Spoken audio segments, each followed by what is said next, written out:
তাসকিন, লিটন ৮ লাখ, মুশফিক মুস্তাফিজ ৬ লাখ। বাংলাদেশ ক্রিকেটারদের নিয়ে নতুন কেন্দ্রীয় চুক্তি প্রকাশ করেছে বিসিবি। কেন্দ্রীয় এই চুক্তির তালিকায় নতুন করে যুক্ত হয়েছেন বিপিএলের টপ রান স্কোরার পারভেজ ইমন, স্পিনার তানভীর ইসলাম ও হাসান মুরাদ।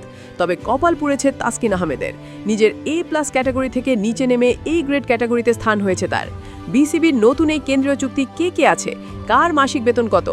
নতুন সাল নতুন বছরে বিসিবির কেন্দ্রীয় চুক্তিতে জায়গা পেয়েছে ২৮ জন ক্রিকেটার, যাদের মধ্যে কারো বেতন ৮ লাখ, কারো ৬ লাখ, কারো ৪ এবং ২ লাখ।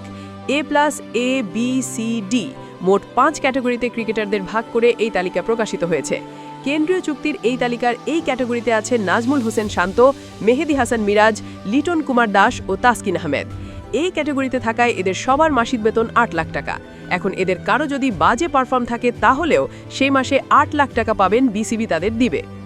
কেন্দ্রীয় চুক্তির দ্বিতীয় ক্যাটাগরি বি। এই তালিকার যারা থাকবেন তাদের প্রত্যেকের বেতন মাসিক ৬ লাখ টাকা। বি ক্যাটাগরি মাসিক ৬ লাখ টাকার তালিকায় জায়গা পেয়েছেন ১১ ক্রিকেটার।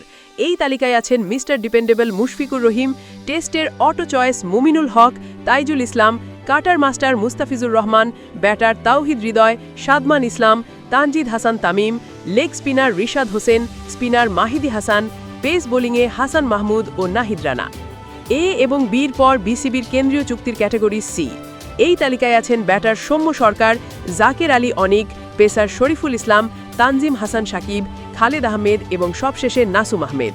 এদের সি ক্যাটাগরিতে মাসিক বেতন ৪ লাখ টাকা। কেন্দ্রীয় চুক্তির সর্বশেষ ক্যাটাগরি ডি। এই ক্যাটাগরি নতুন কিছু নাম যুক্ত হয়েছে, যারা এতদিন ছিল না বিসিবির চুক্তির তালিকায়।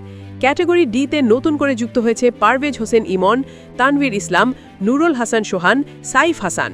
এছাড়াও এই ক্যাটাগরিতে আছেন নাইম হাসান, হাসান মুরাদ, শামীম পাটোয়ারি। ডি ক্যাটাগরির প্রত্যেকের মাসিক বেতন ২ লাখ টাকা। বিসিবির এই বছরের কেন্দ্রীয় চুক্তিতে ৭ জন ক্রিকেটার নতুন করে যুক্ত হয়েছে। গত বছর কেন্দ্রীয় চুক্তিতে ছিল ২১ ক্রিকেটার।